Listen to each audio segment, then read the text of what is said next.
Muy bien, hermanos, damos gracias a Dios por este momento una vez más. Y vamos, hermanos, entonces a entrar en esta parte del mensaje con la ayuda de nuestro Señor. Ahora, en cierta ocasión, el Señor Jesucristo ya estaba predicando el Evangelio y vio una multitud de gente que lo seguía.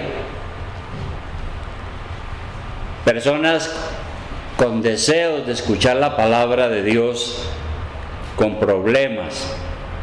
Y el Señor le dijo a sus discípulos: mire, la cosecha es mucha, o la mies.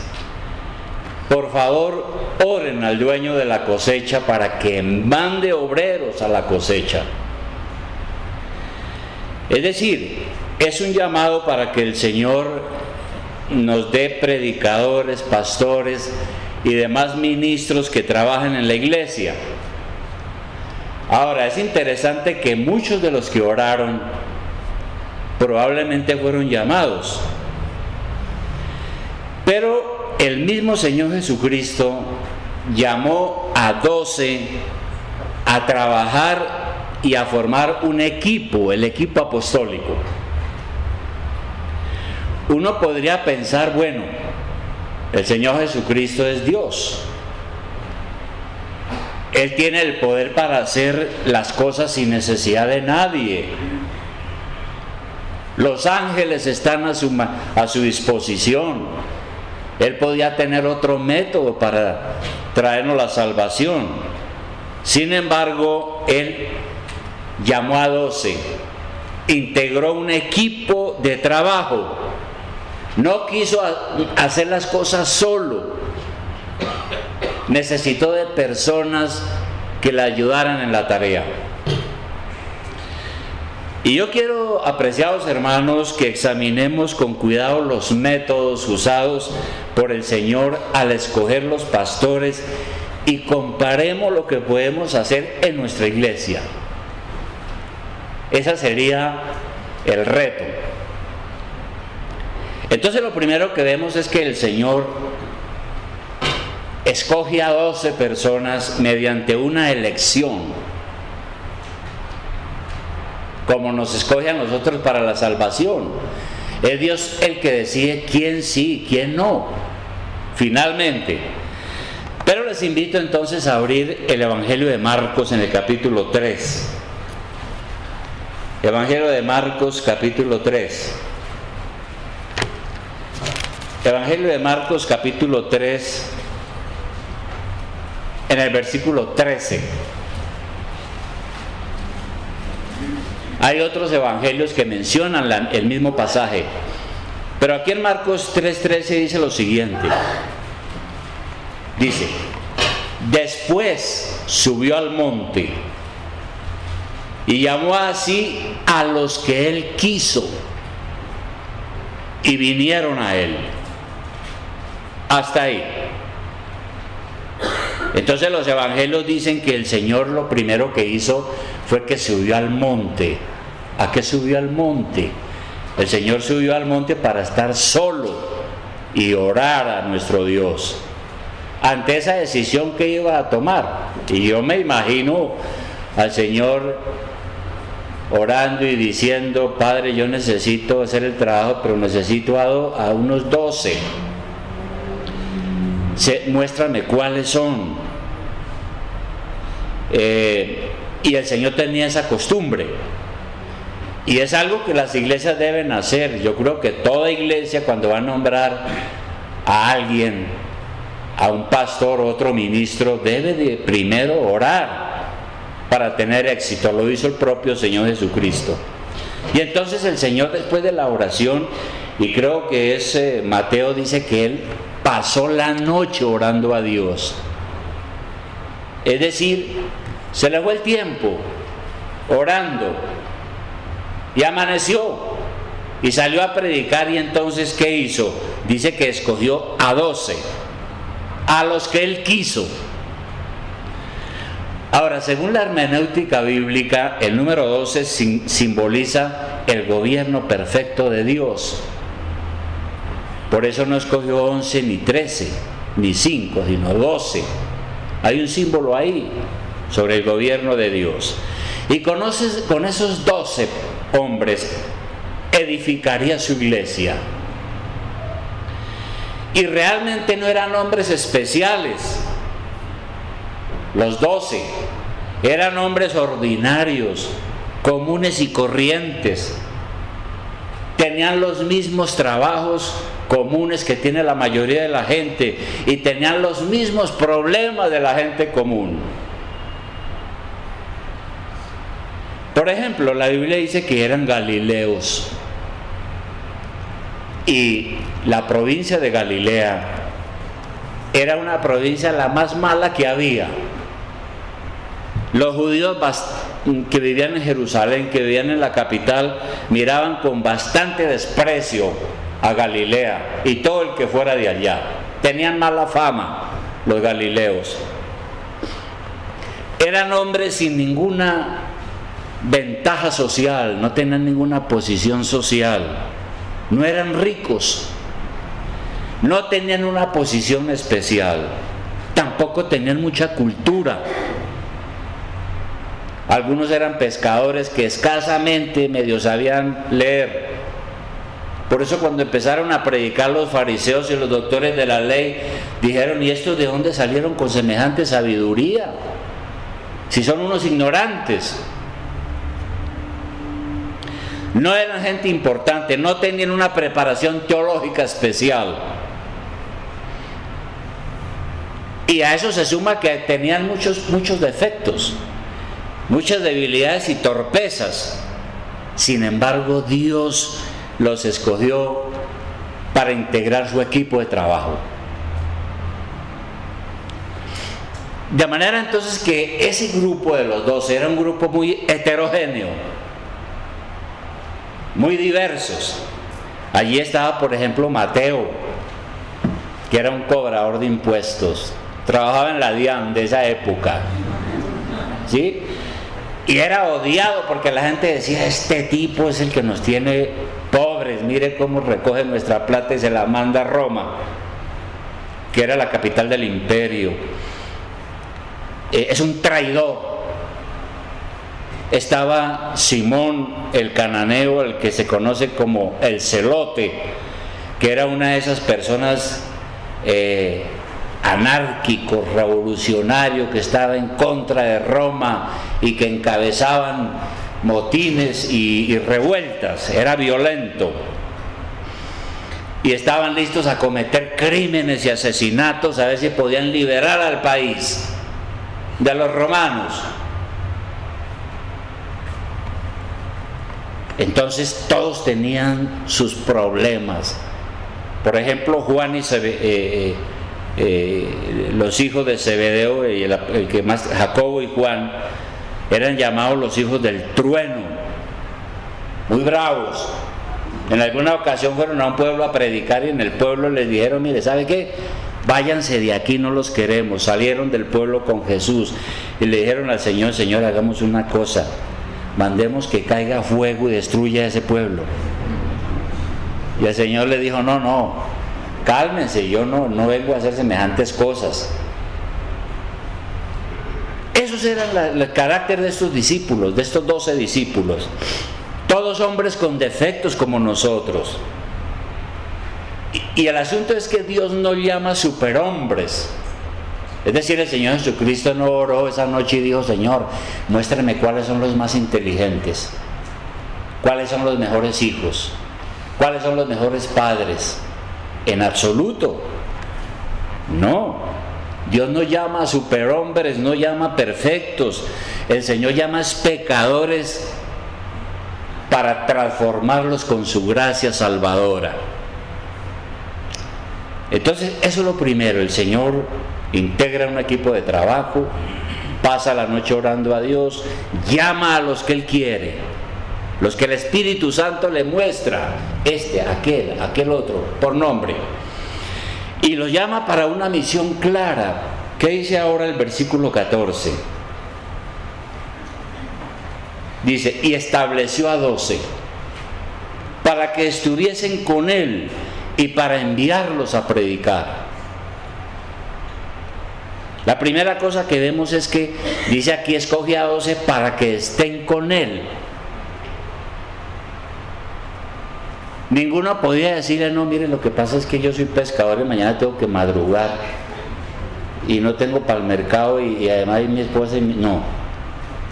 Dice la Biblia que ellos abandonaron todo y lo siguieron a él. Estos hombres pecadores comunes y corrientes aprendieron junto a los pies del Maestro y crecieron y maduraron espiritualmente. Por ejemplo, Jacobo y Juan, los que mencionaba hace un momento, con el tiempo ellos fueron transformados en su carácter y en su vida. Aprendieron a controlar el enojo, a refrenar la lengua, a eliminar su sed de venganza, a dejar la ambición egoísta. Y por eso nosotros encontramos a Juan después escribiendo unas cartas hermosas del amor de Dios. Entonces estos 12 fueron entrenados para que pudieran ser testigos de primera mano de quién era el Señor, cómo fue su vida, cómo murió y cómo resucitó, porque ellos después lo vieron levantarse de la muerte. Y dice aquel versículo 4, donde estamos,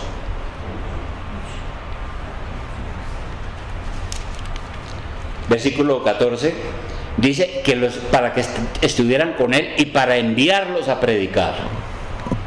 Es decir, esos 12 fueron representantes y mensajeros de Cristo por todo lugar a donde iban.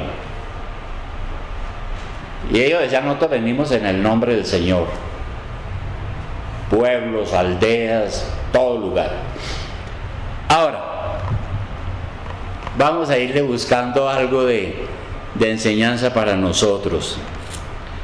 Hoy usted podría ser una persona sin salvación. Hoy usted podría no estar aquí y estar en otro cuento, como dicen. Usted podría estar hundido en el pecado y rumbo al infierno, pero Dios tuvo misericordia de usted y lo rescató.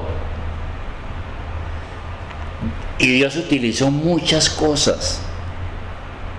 Utilizó a su papá, utilizó a su mamá, tuvo la ventaja de nacer con padres cristianos, o de otra manera alguien le habló, alguien lo llevó, o tuvo problemas y alguien le dijo busque a Cristo y buscó a Cristo y la vida le cambió. Y por eso está aquí. Dios tuvo misericordia y lo rescató y lo eligió. ¿Para qué? ¿Para qué lo eligió Dios? Claro, para salvarlo, para sacarlo de una vida sin sentido y para librarlo de la condenación.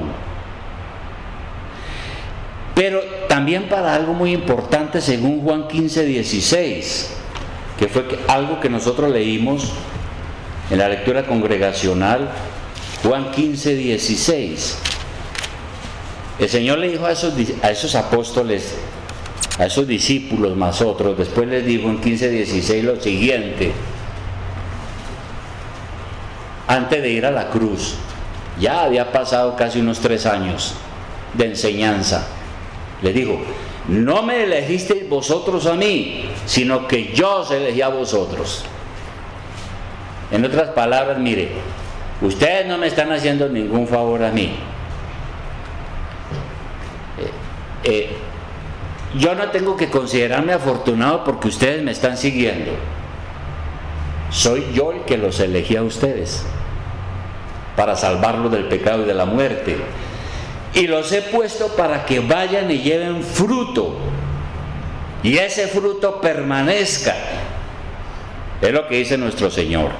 Entonces ellos debían de aprender de Jesús cómo ser un verdadero discípulo, cómo ser un verdadero cristiano, no como lo enseñan por ahí hoy, ¿no? La gente tiene ideas raras de lo que es la vida cristiana y las iglesias están enseñando herejías. Ellos deberían conocer la palabra de Dios tener comunión con el Señor mediante la oración, porque dice que el Señor los escogió para que estuviesen con Él, para que aprendieran de Él y para que oraran con Él y pasaran tiempo con Él. Nosotros tenemos que pasar tiempo con Jesús, porque ahora somos discípulos. Usted, por ejemplo, esta semana ha pasado tiempo con Jesús, ha estado con el Señor usted esta semana,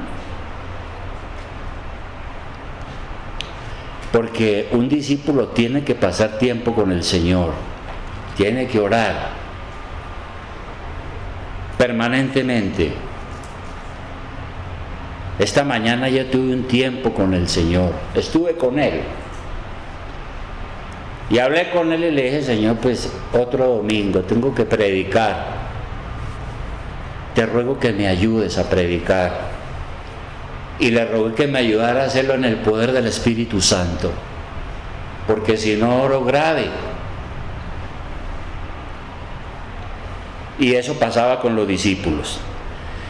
Entonces, escoge a 12 para una misión clara, que estén con Él, para mandarlos a predicar. Y luego dice algo el versículo 15 de Marcos 3, dice: para que tuviesen autoridad para sanar enfermedades y para echar fuera demonios. Para echar fuera demonios. Es decir, el Señor les delegó su autoridad. Ahora, antes de ser crucificado, el Señor le habló a sus apóstoles. Ya han pasado como 3 años. Y les prometió, les dijo: yo voy a ir a morir, pero no los dejaré huérfanos. Juan 14, 18. Miremos Juan 14, 18.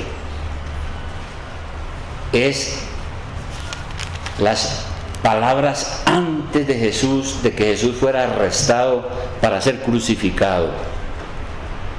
Juan 14, 18. El Señor le dice a sus discípulos, que han estado con Él casi 3 años, les dice: no os dejaré huérfanos, vendré a vosotros. Todavía un poco y el mundo no me verá más, pero vosotros me veréis, porque yo vivo y vosotros también viviréis. En aquel día vosotros conoceréis que yo estoy en mi Padre y vosotros en mí y yo en vosotros.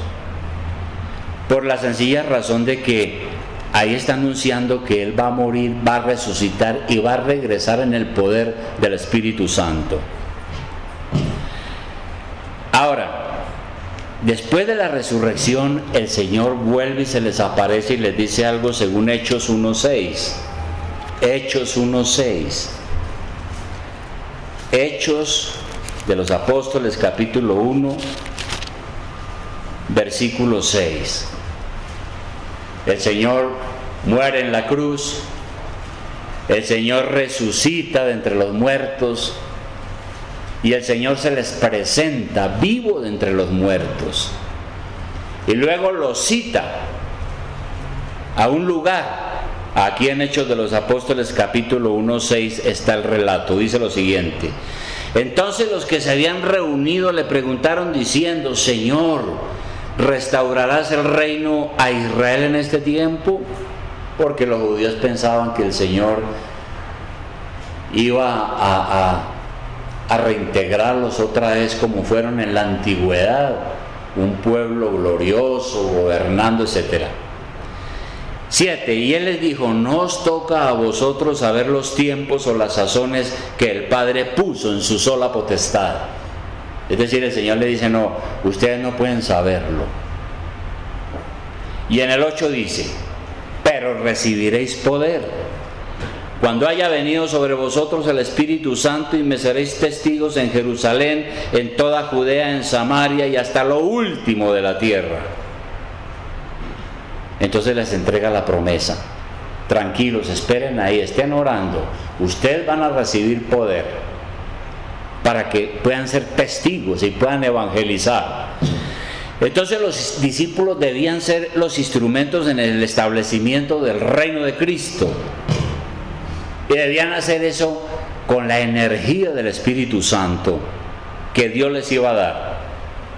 Recibirían la fuerza para predicar el Evangelio y recibieron el poder para hacer milagros, para tener el coraje, para enfrentar persecuciones, para enfrentar enemigos, para enfrentar la muerte, porque a muchos les tocó morir, para predicar a Cristo, para presentar la verdad en medio de toda la oposición y poder evangelizar y esparcir la verdad de Dios por todo el mundo. ¿Cuándo recibieron ese poder? La Biblia dice que lo recibieron en Pentecostés. Dice que los apóstoles estaban orando cuando hubo una manifestación extraordinaria del Espíritu Santo a través de una especie de llamas de fuego. Y entonces fueron equipados desde ese momento para empezar a cumplir el mandato que el Señor les había dado.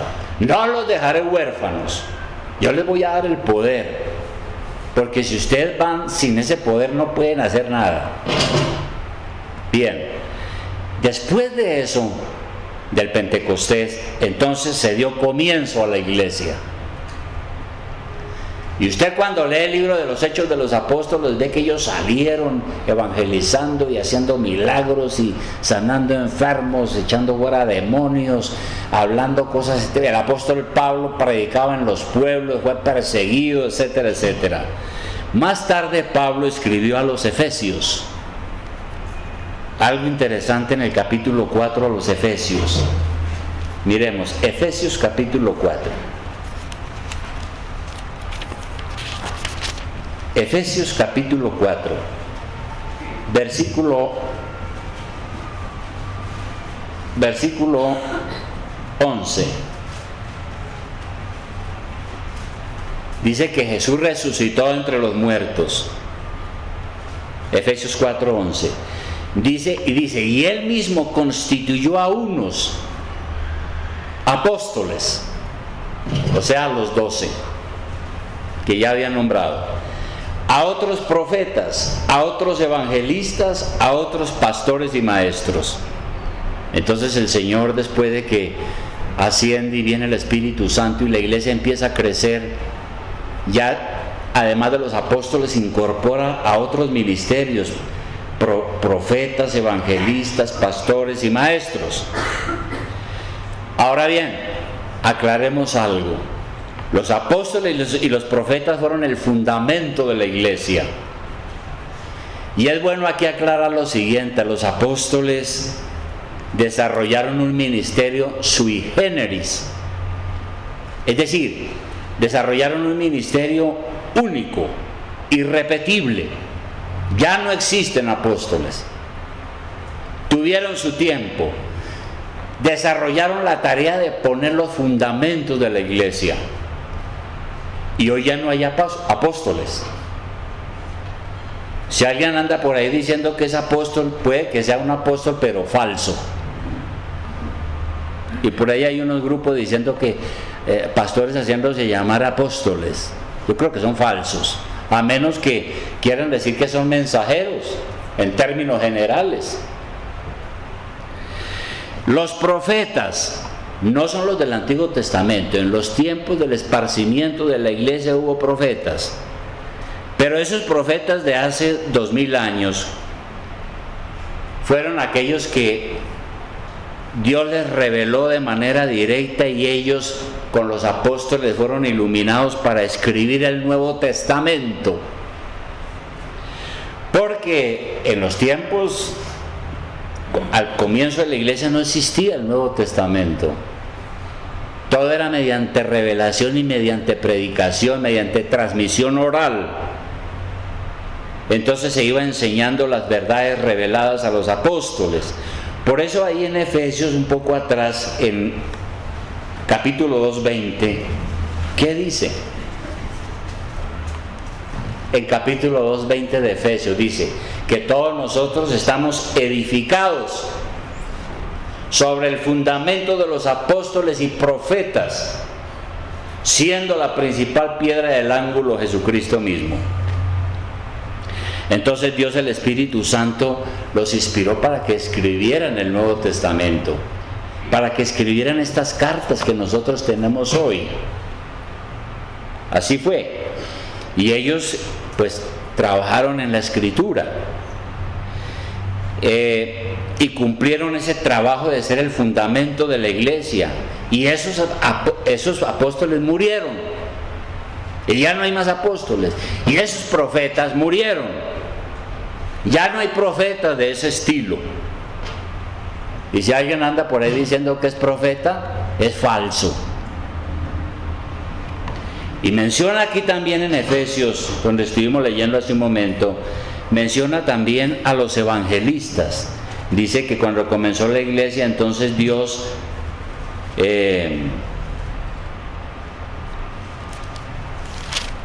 como lo leímos hace un momento, el Señor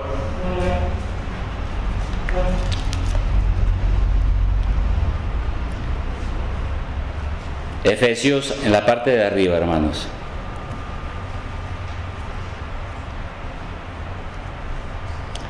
En Efesios 4:11, que era donde estábamos. Dice, y él mismo entonces a unos apóstoles, a otros profetas, y entonces menciona también a los evangelistas. ¿Quiénes eran esos? Ese fue el ministerio de aquellos que iban a lugares donde nadie sabía nada del evangelio y predicaban el evangelio. Por eso se llama evangelistas. Eran realmente misioneros. Y los apóstoles fueron muy evangelistas y trabajaron con evangelistas. No eran hombres montando un show de sanidades y profecías como hay hoy, porque hay algunos que se llaman a sí mismos evangelistas y montan unos espectáculos. No, en aquel entonces no había nada de eso. Un evangelista era un hermano común y corriente, discípulo de Cristo, que el Espíritu Santo lo utilizaba para anunciar el evangelio a otras personas. Bien. Bueno, ¿y nosotros hoy qué? Hoy, nosotros. Pues nosotros también recibimos el poder, porque es una promesa. ¿Cuándo se cumple que nosotros también recibimos el poder para ser testigos de Cristo? Eso se cumple cuando usted recibe a Cristo y recibe el Espíritu Santo. Cuando uno verdaderamente se arrepiente y recibe la promesa de tener el poder, la capacidad, la dinámica para ser capaz de ser testigo de Cristo. Y esa autoridad viene del Señor, ¿no? Él es quien nos respalda cuando trabajamos para su gloria y con fe. Pero esa autoridad entonces es del Señor. El Señor nos capacita a través del Espíritu Santo. Pero no es como un poder mágico. No es como una energía mágica que algunos creen en eso. La autoridad espiritual que el Señor ha prometido es una autoridad que se nutre mediante el estudio de la palabra de Dios. Entonces, si usted verdaderamente creyó en el Señor y usted se arrepintió de sus pecados y le dijo: Señor, creo que tú eres el Señor, creo que este es el camino, yo me entrego a ti. No voy a dar un paso ahora de aquí hasta mi muerte sin tu dirección. Usted recibe el Espíritu Santo y la capacidad para ser un testigo del Señor. Eso es una promesa. Pero esa autoridad que usted recibe hay que fortalecerla mediante el estudio de las Escrituras. Fíjese usted que cuando el Señor predicaba, ¿qué se decía de él? Marcos 1:22. Cuando el Señor predicaba, por ejemplo en Marcos 1:22, cuando el Señor empezó a predicar, mire lo que la gente pensaba del Señor. Marcos 1:22 dice: Dice que la gente se admiraba de su doctrina, porque les enseñaba como quien tiene autoridad y no como los escribas. Los escribas eran los maestros de la palabra de Dios, pero el pueblo empezó a decir: no, este tiene algo diferente, enseña con autoridad. ¿Y por qué decían eso? Porque nuestro Señor enseñaba las Escrituras con conocimiento, con seguridad, con convicción, con fe. Por eso tenía autoridad su predicación. Entre más usted conoce la Biblia, usted más podrá conocer la voluntad de Dios y usted más podrá enseñar a otros. Hay que estudiar la Biblia, hermano, para que usted tenga autoridad cuando habla. Así sea en medio de la gente más universitaria que se considere. Dios le va a dar autoridad. Pero hay que conocer la Biblia. Pero además de eso, la autoridad espiritual también se fortalece mediante la comunión con nuestro Señor. Es decir, la oración. Si no hay oración, tampoco hay capacidad y no hay poder. Y usted empieza entonces a sentirse todo deprimido, no vale 5, no tiene ningún avivamiento en su corazón y terminan a lo mejor sin ganas de venir ni siquiera a la iglesia, porque no es alguien de oración, y si no hay oración no hay poder.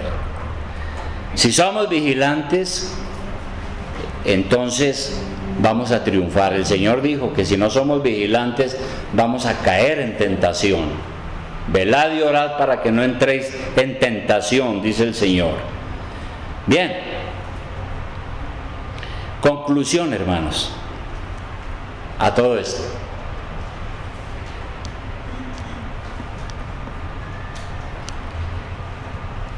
¿Qué conclusión podemos sacar? Nuestro Señor, siendo Dios, necesitó de 12 personas, 12 hombres. Hoy nuestro Señor necesita no solo 12, sino muchos. Porque la iglesia del Señor ha crecido. Por consiguiente, el Señor te necesita. A usted lo necesita el Señor. Todos juntos integramos la iglesia y Dios nos da a cada uno de nosotros diferentes capacidades, diferentes dones para poder hacer el trabajo. Cada uno de nosotros estamos también siendo enviados con este mensaje a las personas para que compartamos nuestro testimonio y el Señor respaldándonos. En el caso de los pastores o ancianos, nosotros ya vimos que la palabra pastor o anciano es la misma. En el caso de los pastores o ancianos y de los maestros, hasta hoy nuestro Señor sigue llamando a hombres a su servicio, con quienes el Señor va a edificar su iglesia, con quienes el Señor va a edificar esta iglesia. Nuestro Señor va a edificar esta iglesia con hombres de carne y hueso, como tú y como yo, comunes y corrientes, como escogió a sus apóstoles. Los pastores y maestros, entonces, ¿para qué están? Nosotros allá en Efesios capítulo 4, versículo 11, vamos a leerlo, ya terminando. Dice que Jesucristo es el que nombró apóstoles o constituyó. Efesios 4:11. A unos apóstoles, a otros profetas, ya pasaron, esos ministerios ya se acabaron, ya no hay profecías, hoy tenemos en la Biblia, todo lo que el Señor ha dicho ya está escrito. A otros evangelistas, que todo hermano que hoy en día pues lleve el mensaje, pues podemos considerarlo un evangelista. A otros pastores y maestros, esos sí no se han acabado. Mientras haya iglesias y mientras el Señor no haya venido, Dios llama pastores y maestros. ¿Para qué? 12. a fin de perfeccionar a los santos para la obra del ministerio, para la edificación del cuerpo de Cristo. ¿Para qué? Aquí dice es que para ayudar a madurar a los miembros de la iglesia, para que ellos estén preparados para seguir creciendo y edificar la iglesia. Es para eso. Entonces los pastores y maestros están para madurar a los santos. Esa es la tarea. No están para entretener en la iglesia, ¿no? Con shows y con chistes y con música. Están es para perfeccionar a los santos a través de la enseñanza. Así que, hermanos, el Señor puede escogerte para un ministerio. Siempre ha sido así. Dios llama y el hombre responde. Cuando Dios nos llama, respondemos. La iglesia necesita esta iglesia, todas las iglesias necesitan en el mundo, pero la iglesia necesita de pastores o ancianos y de diáconos, como ya lo vimos. Además hay otros ministerios que necesitan de su valioso servicio.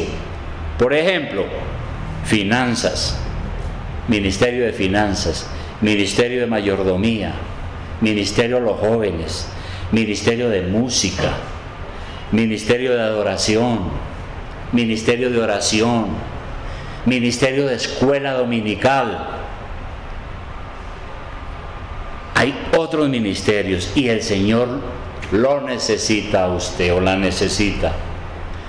Por eso, ante esa urgente necesidad, es que el Señor le dijo a sus discípulos: bueno, oren para que el dueño de la cosecha mande obreros a la cosecha, es decir, para que llame gente a servirle, ¿verdad?